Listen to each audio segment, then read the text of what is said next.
Hey guys, welcome to my channel where I talk to amazing actors who have amazing stories, none more so than my guest today, Huy Quan. We're going to talk about everything. Are you ready? From Indiana Jones to everything everywhere. Should we do this? Yes, let's do it. I can't wait. All right, guys, remember to hit that subscribe button. Don't miss a thing on this channel. And here's my chat with Huy. Mr. Huy Quan is on Happy, Sad, Confused. Congratulations on all the success, man. This is a real treat. Thanks for doing this. Well, thank you for having me, Josh. This is very exciting. I'm going to be very disappointed if neither of us cry by the end of this conversation. I've been seeing many of your interviews, and if I'm the only guy that can't make you cry, I'm going to consider it a failure.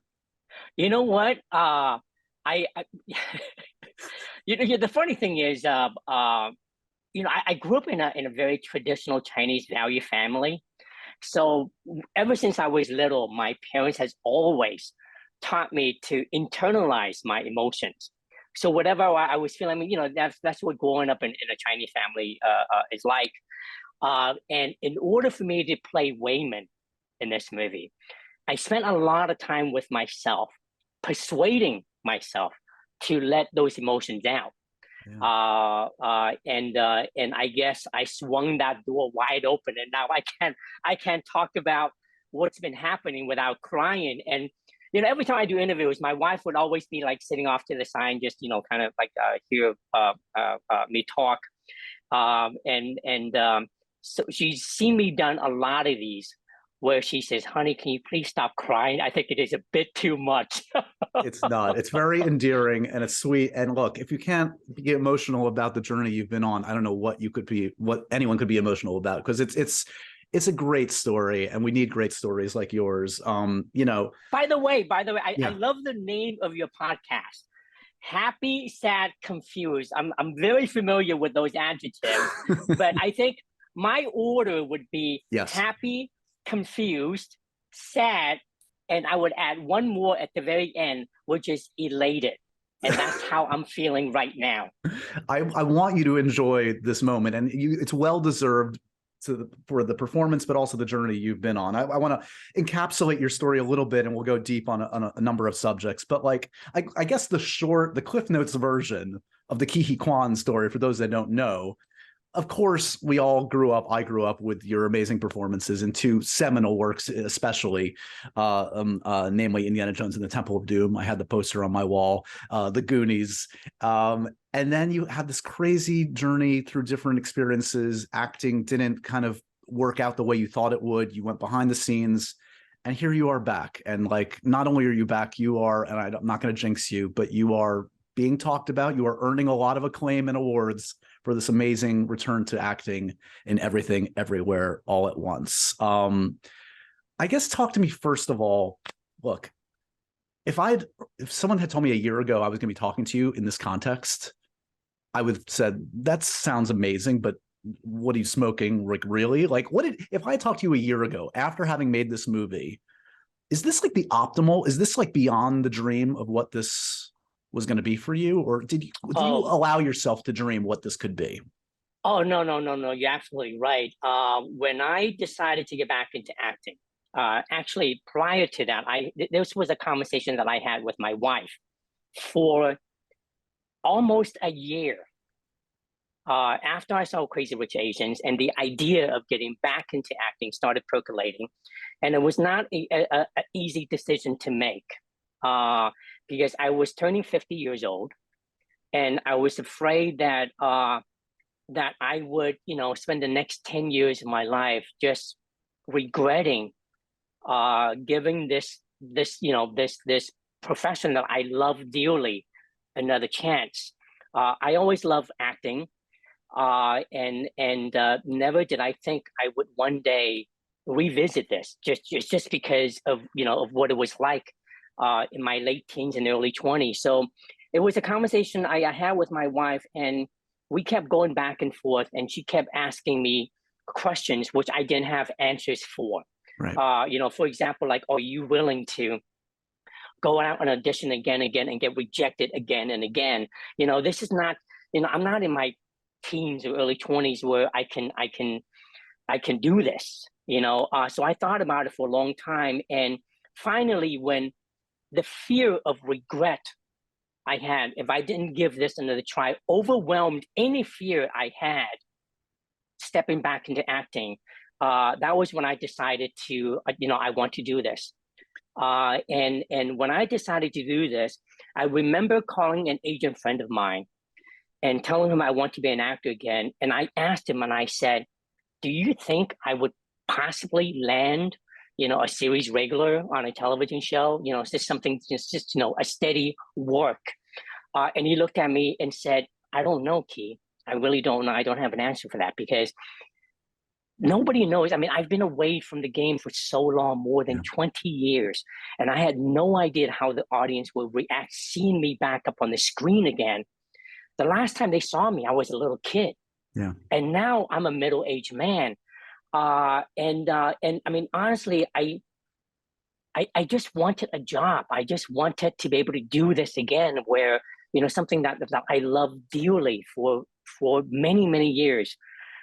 So everything that has happened since our movie came out is beyond anything I could have ever imagined. In fact, after I got the role of Wayman, and we had the most amazing time making this movie, then we got shut down because of pandemic. And for a year and a half, I was at home trying to stay safe, and my agents would call me periodically to audition, to put in a self-tape. And I kept auditioning. I kept sending all these tapes. And for a year and a half, I could not land a single job, not even a callback. And I was getting rejected again and again. And everything that I experienced as a kid in my late teens and early 20s, I was experiencing again. Yeah. The only difference is back then, I was auditioning once every year. But here, there was a lot more opportunities, thank God. But I could not get one single job, and I was afraid that I was going to lose my health insurance. And this is 2021. And sure enough, that year came and went without a single job. And I was so nervous. I called our producer, Jonathan Wong. And I said, Jonathan, you've seen the movie.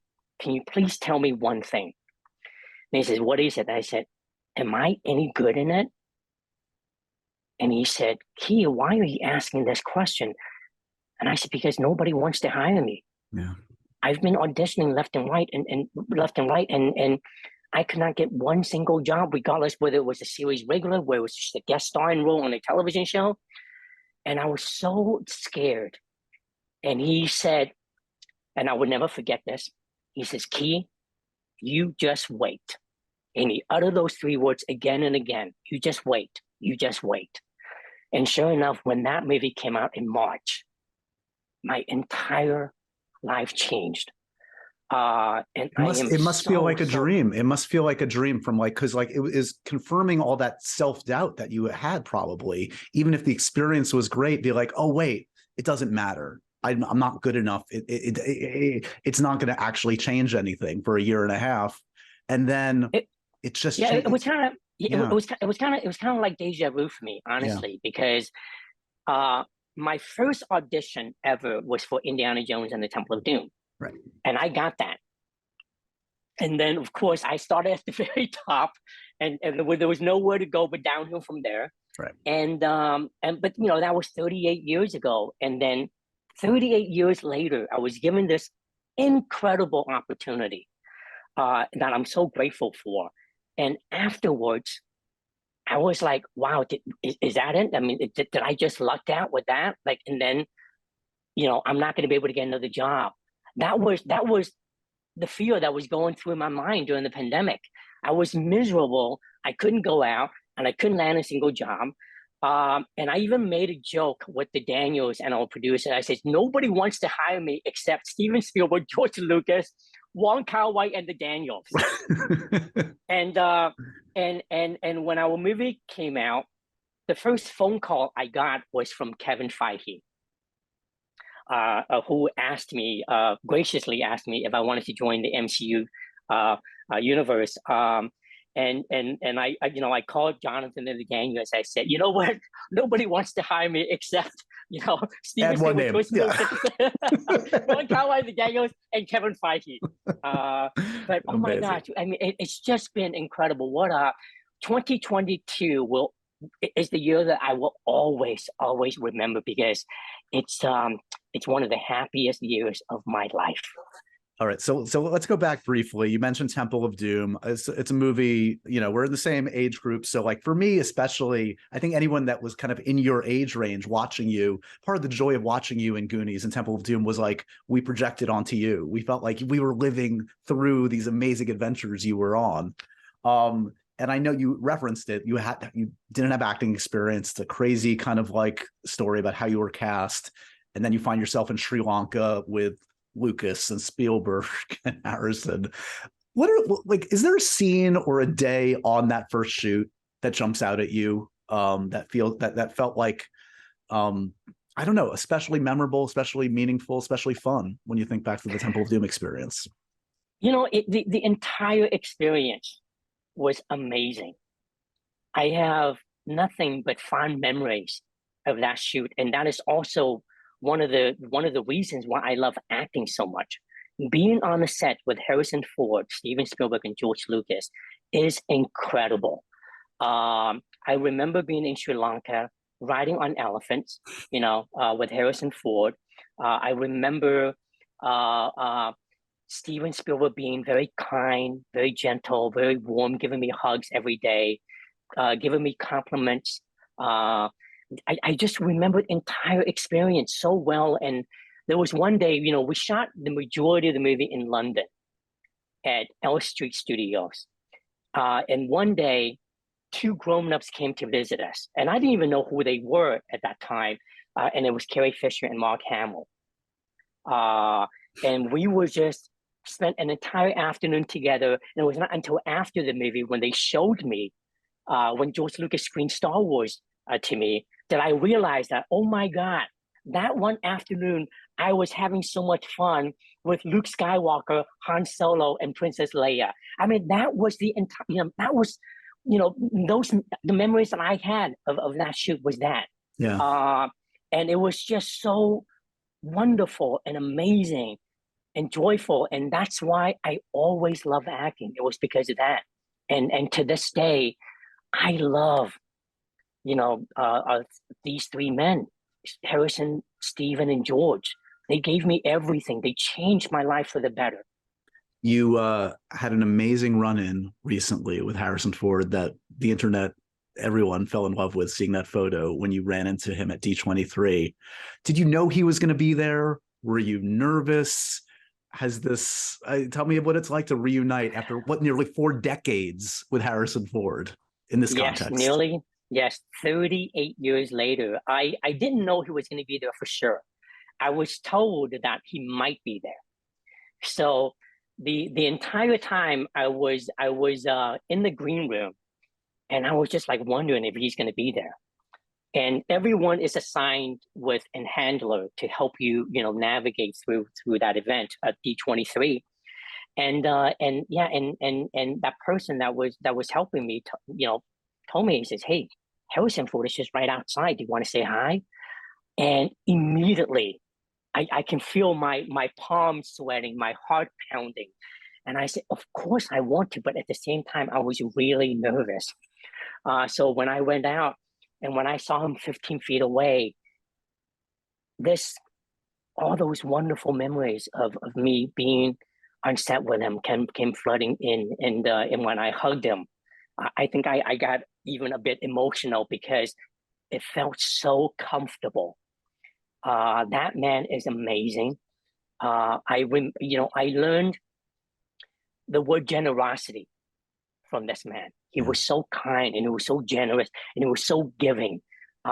If you think I did a really good job as Short Round in that movie, I give a lot of credit to him, because when he was off camera, he was always behind the camera helping Steven to help me get that, give that performance. So it was just wonderful to reunite. I missed him all these years. And I never, I never had the opportunity to reunite with him until that fateful day. And I remember vividly, to now, and it was just wonderful. And I know I've heard him speak since. A friend of mine chatted with him recently, and he says he loves the movie and loves your performance in it. And it must be it's like such a weird, like, also if you do the math, like you're older now than he was when he made Temple of Doom. And what a full circle, fascinating experience where we're at now. When I saw him and he pointed that finger at me, and he gave me that, classic Harrison Ford grumpy look, and asked me, are you short round? I immediately, I felt like a kid again. Right. I immediately, I was 12 years old again, looking up to him. And I think even as we were talking, it was back to 1984 when we would make that movie. And when I wrapped my arms around and we took that photo, it was, it's just incredible. What a day that was. Okay, so this might have sounded like a crazy conversation again a few years ago, but I don't think it's crazy anymore. We have another Indiana Jones movie. Presumably, it sounds like it's the last for Harrison. I mean, he did amazing work. Short Round Disney Plus show. How is this going to happen? Are you in? Where is Short Round today? Key. Tell me what you're thinking. First of all, I love the character Short Round. He is so awesome. He's funny. He's courageous. He saves Indy's ass. And if Disney or Lucasfilm ever come to me and say, we want to do a Short Round, spinoff or a television, I'm there, man. I'm there. Because I love that character so much. I love that experience so much, and it would just be incredible to revisit that character many years later. Where do you think he is today? Is he still saying "Hold on to your potatoes"? Is he is he an archaeologist? What is he doing? I have no idea. Your guess is as good as mine, but just because he looks up to Indy so much, I would not be surprised if he ended up being an archaeologist. Oh my gosh, let's make it happen. All right, so we can't go into everything. Of course, Goonies could be its own conversation, but I do want to reference, without like dwelling in kind of this down period, you again, this fascinating journey where like the roles kind of dry up. You're just not seeing the opportunities. Is there a day, like, was there a definitive moment where you said to friends and family, I retired? That's it. I can't put myself through this anymore. Was it like kind of a slow decline, or was it kind of like a definitive moment where you said, I can't put myself through this. I don't see where this is leading? Okay, Josh, I know where you're going with this. You're going to try to make me cry again. No, I'm not. I swear I'm not. That's on you. I do remember. I remember distinctly that one day when I decided. It was, first of all, it was a gradual decline. I did Indy in '84 and I did the Goonies in '85. I did a television show for CBS in '86. And then after that, the roles just got smaller and opportunities got fewer.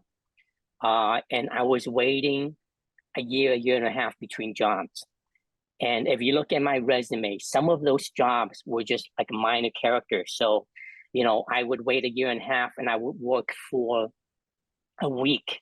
Right. And I would wait for another year before I would get another opportunity to audition. Forget about, getting a job, but just to audition, while my peers were, I remember, going to parties in Hollywood or just hanging out with my peers, and they would, I would hear conversations where they would be doing movies after movies, or they would talk about, I just had, 4 auditions this week. I'm waiting to hear back, or, I'm having 3 auditions tomorrow. Right. And it would always prompt me to call my agent when I hear that, and I would get on the phone and I would say, "Hey, is there anything, for me? Because I haven't auditioned for so long. Is there anything out there?" And the answer always came back with like, I'm sorry, there's nothing there, but I'll keep checking and I'll call you if there is something that comes up. And those were very common in the late '80s and the early '90s. So yeah, it was a gradual decline. And what's what was painful for me was my family, uh, knowing what I was going through, uh, and uh, and they kept saying, "Hey, Key, do you want to do something else? Is there anything else that you want to do?" And the majority of my family were in Houston, Texas, having their own business, being very successful, and they would always see me just waiting and waiting for an opportunity. And so they were very supportive, and they were very caring. And they would say, "Hey, Key, is there anything else you want to do? Do you want to come up to Houston, Texas with us and join the family?" And I would always say, no, I want to give this some more time and see if something would change. And there was one audition, and I remember vividly, where I finally got a call, and it was after a year and a half, and it was just this tiny role for a Viet Cong. It was a Viet Cong role that didn't have any name, and there were 2 lines. But I was so hungry at that time. It could have been a character with 1 line, and I would still go in an audition. Right. So I was really excited. I walked in the room, and there were 30 other Asian actors waiting to read for this role. And when I didn't even get that, then that was when I decided, oh, you know what?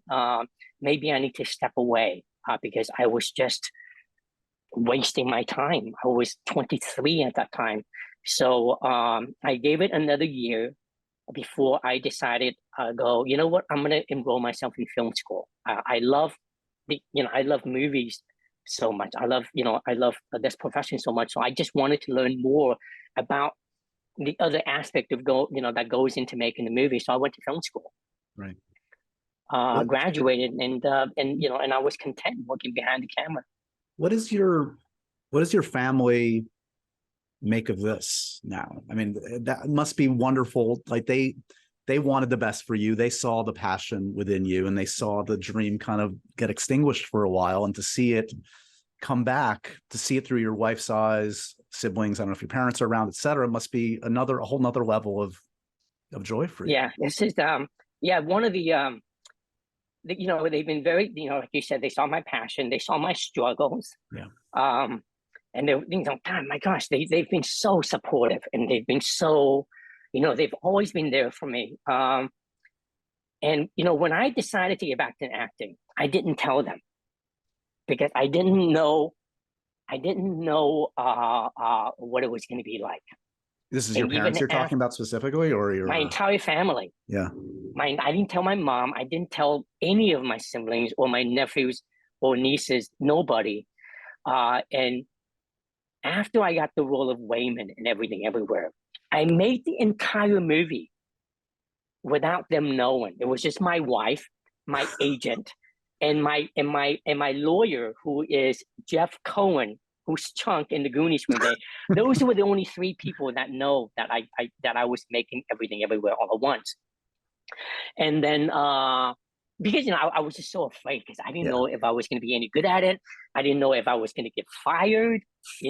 So it was. I finished the entire movie, and the day before our trailer dropped, I called my mom and I called my family, and I said, "Hey, I got a little bit of news to share with you." And I said, I did, I'm an actor now. I just made this little movie, and the trailer is going to come out tomorrow.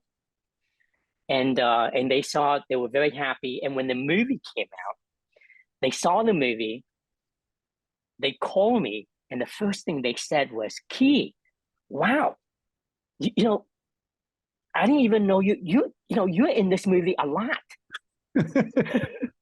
They thought it was just. They thought it was just like a small role, right? And I said, yeah, I'm in this movie a lot. You're like one of the leads. I said, yeah. And they were so happy for me. And yeah, for the last few months, they I've been getting a lot of calls from them. They're very sweet. They would send me articles or interviews that I did.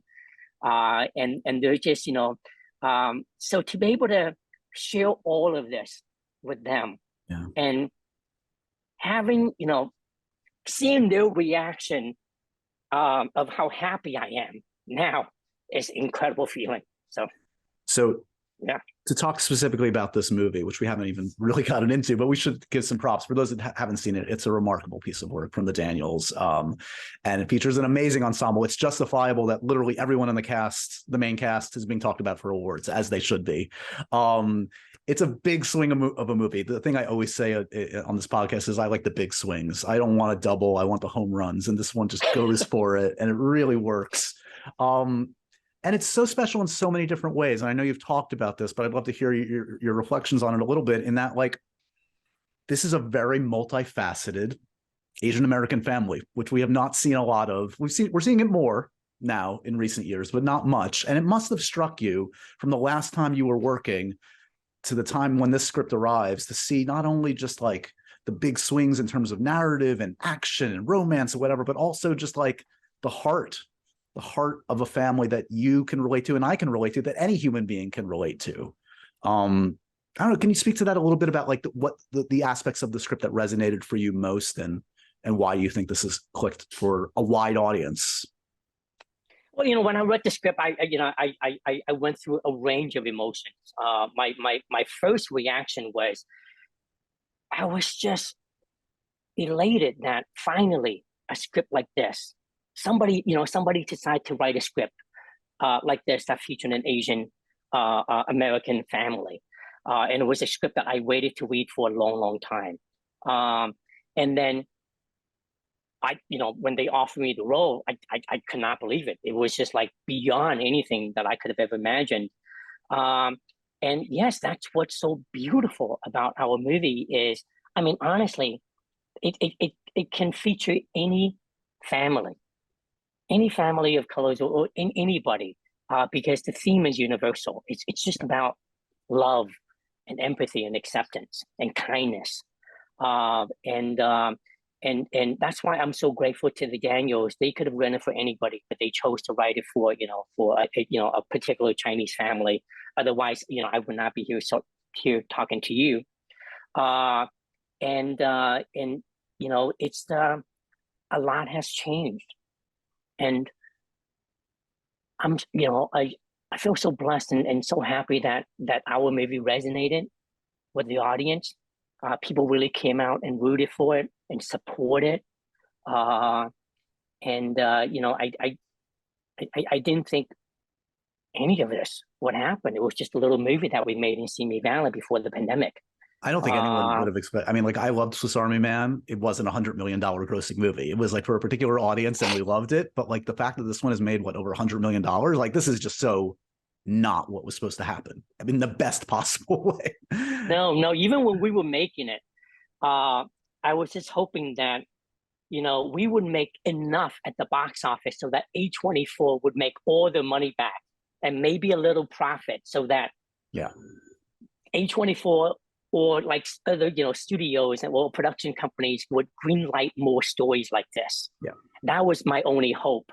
And so for us, when we crossed the $100 million mark and became A24's highest grossing movie of all time, oh my God, it's not just me, it's the entire EEAAO family. Yeah, we were all surprised by it, and it was just we all, we would all get together once in a while, and we would all hug one another, and we would all get emotional just because of how well received our movie has been. So yeah, it's not surprising to me to see the work that has come since people have seen this film for you, because it's kind of an amazing calling card audition tape. It's not one role. You get to see you in different guises, as a romantic hero, as an action hero. It really shows off what you can do as a performer, which is just another added bonus to this.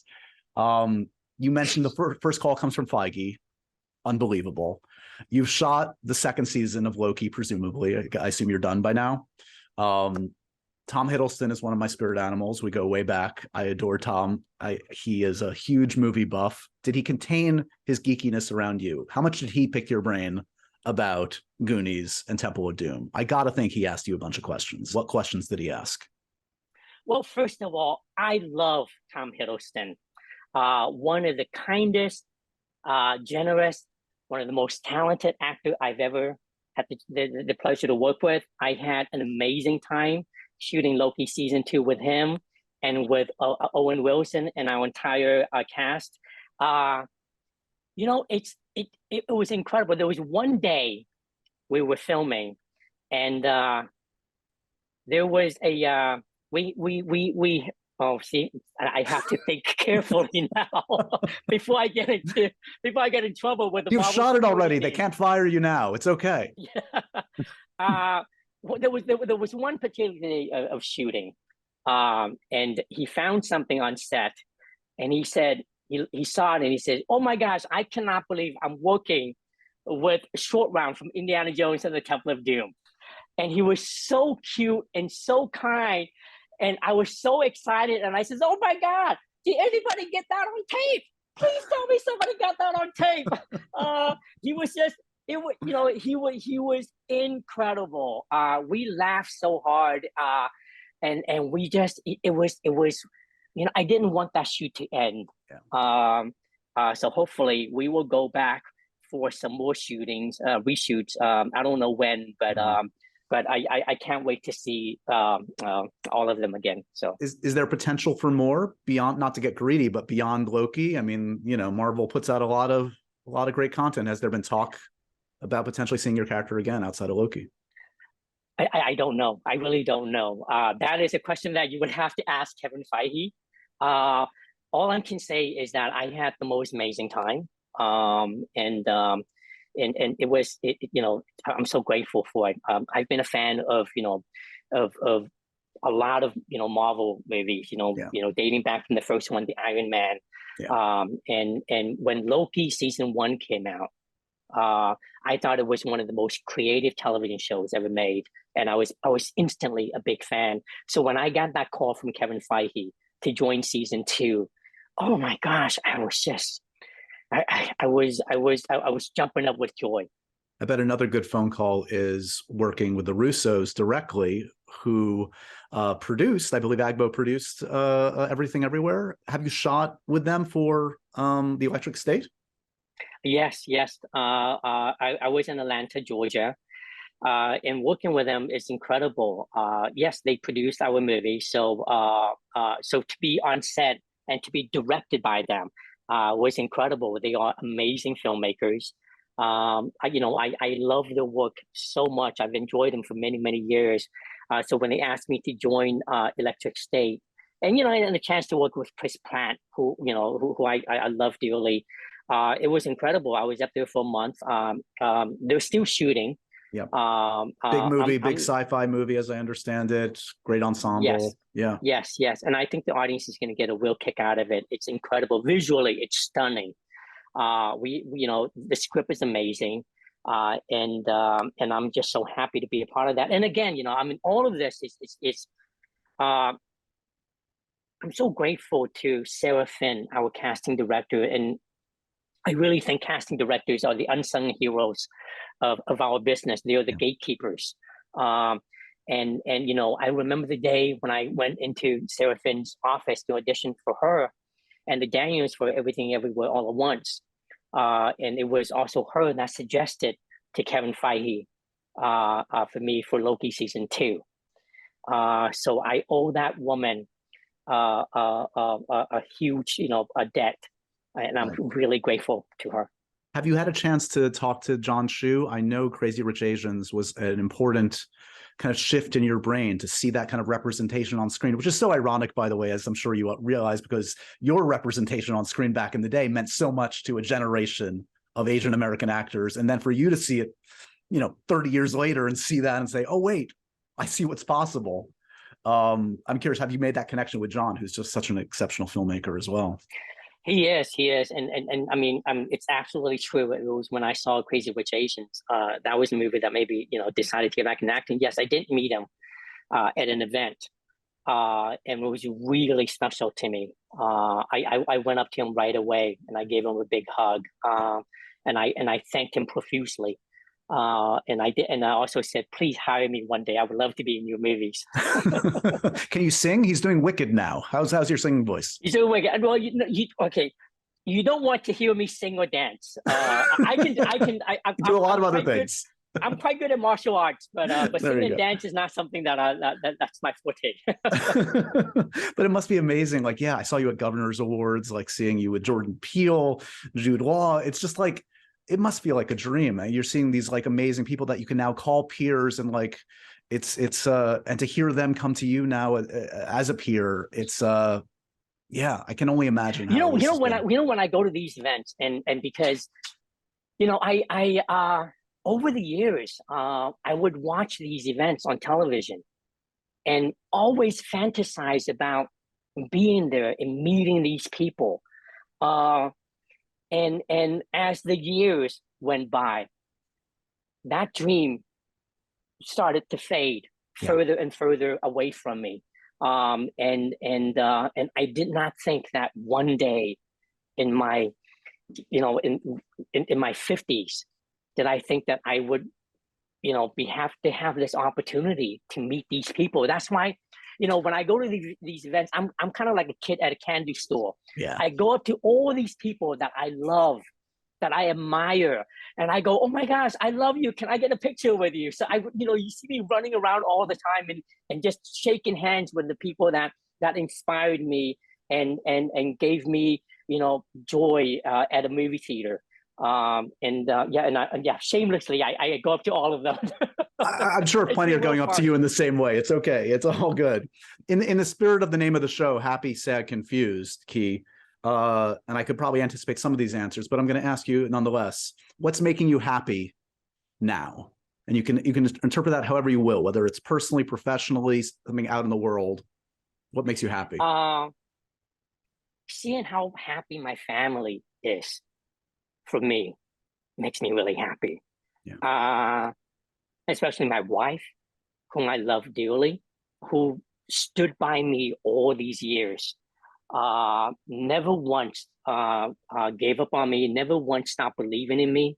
My brother, David, who went to the audition with me for Indiana Jones, he's been so supportive, calls me every day, sends me, he's the one that sends me articles. His wife, Kendall Quan, seeing how happy they are, seeing how happy my mom is. When our movie came out, I rented an entire theater, one screening room for her and her friends to watch it. So she went to see it with all her friends who are in their late 70s and early 80s. How they like the hot dog fingers? Did they get it? I don't think they understood the movie at all, but they just said, "Key, you were great in it." But it was just funny. I just can't imagine like my mom, watching the dildo fight scene up on screen with Michelle Yeoh and the Lay brothers. But yeah, just seeing how happy they are for me, because they know they know how much I love acting, and they've seen all those years that I struggled. So.